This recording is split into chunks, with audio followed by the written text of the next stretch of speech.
بسم اللہ الرحمن الرحیم۔ السلام علیکم۔ حضرت عمر رضی اللہ تعالیٰ عنہ جن کے پاک نام پر آج مسلمانوں کو فخر ہے اور جن کے جوش ایمانی سے آج 1400 برس بعد تک کافروں کے دل میں خوف ہے، اسلام لانے سے قبل مسلمانوں کے مقابلے اور تکلیف پہنچانے میں بھی ممتاز تھے، نبی کریم صلی اللہ علیہ وسلم کے قتل کے در پہ رہتے تھے۔ ایک روز کفار نے مشورہ کی کمیٹی قائم کی کہ کوئی ہے جو محمد کو قتل کر دے۔ عمر رضی اللہ تعالیٰ عنہ نے کہا کہ میں کروں گا۔ لوگوں نے کہا کہ بے شک تمہیں یہ کر سکتے ہو۔ عمر رضی اللہ تعالیٰ عنہ تلوار لٹکائے ہوئے اٹھے اور چل دیے۔ اسی فکر میں جا رہے تھے کہ ایک صاحب قبیلہ زہرہ کے جن کا نام حضرت سعد بن ابی وقاص ہے، انہوں نے پوچھا کہ اے عمر کہاں جا رہے ہو؟ کہنے لگے کہ محمد کے قتل کے فکر میں ہوں۔ نعوذ باللہ۔ سعد نے کہا کہ بنو ہاشم اور بنو زہرہ اور بنو عبد مناف سے کیسے مطمئن ہو گئے؟ وہ تم کو بدلے میں قتل کر دیں گے۔ اس جواب پر بگڑ گئے اور کہنے لگے کہ معلوم ہوتا ہے تو بھی بے دین یعنی مسلمان ہو گیا ہے، لا پہلے تجھی کو نمٹا دوں۔ یہ کہہ کر تلوار سونت لی اور حضرت سعد رضی اللہ تعالیٰ عنہ نے بھی یہ کہہ کر کہ ہاں میں مسلمان ہو گیا ہوں، تلوار سنبھالی۔ دونوں طرف سے تلوار چلنے کو تھی کہ حضرت سعد رضی اللہ تعالیٰ عنہ نے کہا کہ پہلے اپنے گھر کی تو خبر لے، تیری بہن اور بہنوئی دونوں مسلمان ہو چکے ہیں۔ یہ سننا تھا کہ غصے سے بھر گئے اور سیدھے بہن کے گھر گئے۔ وہاں حضرت خباب رضی اللہ تعالیٰ عنہ کواڑ بند کیے ہوئے ان دونوں میاں بیوی کو قرآن شریف پڑھا رہے تھے۔ حضرت عمر رضی اللہ تعالیٰ عنہ نے کواڑ کھلوائے۔ ان کی آواز سے حضرت خباب رضی اللہ تعالیٰ عنہ تو جلدی سے اندر چھپ گئے اور وہ صحیفہ بھی جلدی میں باہر ہی رہ گیا جس کو بہن کے سر پر مارا، جس سے سر سے خون بہنے لگا، اور کہا کہ اپنی جان کی دشمن تو بھی بددین ہو گئی۔ اس کے بعد گھر میں آئے اور پوچھا کہ کیا کر رہے تھے اور یہ آواز کس کی تھی؟ بہنوئی نے کہا کہ بات چیت کر رہے تھے۔ کہنے لگے کیا تم نے اپنے دین کو چھوڑ کر دوسرا دین اختیار کر لیا؟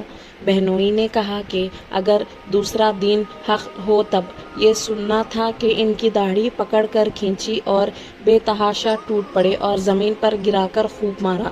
بہن نے چھڑانے کی کوشش کی تو ان کے منہ پر ایک تماچا اس زور سے مارا کہ خون نکل آیا۔ وہ بھی آخر عمر رضی اللہ تعالیٰ عنہ ہی کی بہن تھی۔ کہنے لگیں کہ عمر ہم کو اس وجہ سے مارا جاتا ہے کہ ہم مسلمان ہو گئے۔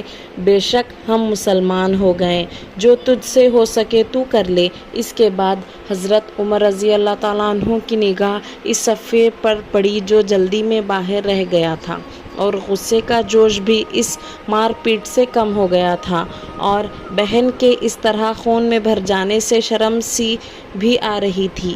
کہنے لگے کہ اچھا مجھے دکھلاؤ یہ کیا ہے؟ بہن نے کہا کہ تو ناپاک ہے اور اس کو ناپاک ہاتھ نہیں لگا سکتے۔ ہر چند اصرار کیا مگر وہ بے وضو اور غسل کے دینے کو تیار نہ ہوئی۔ حضرت عمر رضی اللہ تعالیٰ عنہ نے غسل کیا اور اس کو لے کر پڑھا۔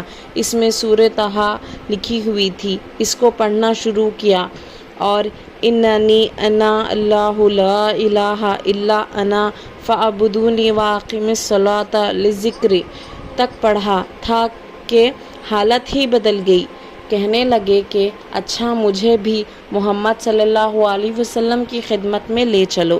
یہ الفاظ سن کر حضرت خباب رضی اللہ تعالیٰ عنہ اندر سے نکلے اور کہا کہ اے عمر رضی اللہ تعالیٰ عنہ، تمہیں خوشخبری دیتا ہوں کہ کل پنج شنبہ میں حضور اقدس صلی اللہ علیہ وسلم نے دعا مانگی تھی کہ یا اللہ عمر رضی اللہ تعالیٰ عنہ اور ابو جہل میں جو تجھے زیادہ پسند ہو اس سے اسلام کو قوت عطا فرما۔ یہ دونوں قوت میں مشہور تھے۔ معلوم ہوتا ہے کہ حضور صلی اللہ علیہ وسلم کی دعا تمہارے حق میں قبول ہو گئی۔ اس کے بعد حضور صلی اللہ علیہ وسلم کی خدمت میں حاضر ہوئے اور جمعہ کی صبح کو مسلمان ہوئے۔ ان کا مسلمان ہونا تھا کہ کفار کے حوصلے پست ہونا شروع ہو گئے، مگر پھر بھی یہ نہایت مختصر جماعت تھی اور وہ سارا مکہ بلکہ سارا عرب اس لیے اور بھی جوش پیدا ہوا اور جلسے کر کے مشورہ کر کے ان حضرات کو ناپید کرنے کی کوشش ہوتی تھی اور طرح طرح کی تدبیریں کی جاتی تھیں، تاہم اتنا ضرور ہوا کہ مسلمان مکہ کی مسجد میں نماز پڑھنے لگے۔ حضرت عبداللہ بن مسعود رضی اللہ تعالیٰ عنہ فرماتے ہیں کہ عمر رضی اللہ تعالیٰ عنہ کا اسلام لانا مسلمانوں کی فتح تھی، اور ان کی ہجرت مسلمانوں کی مدد تھی، اور ان کی خلافت رحمت تھی۔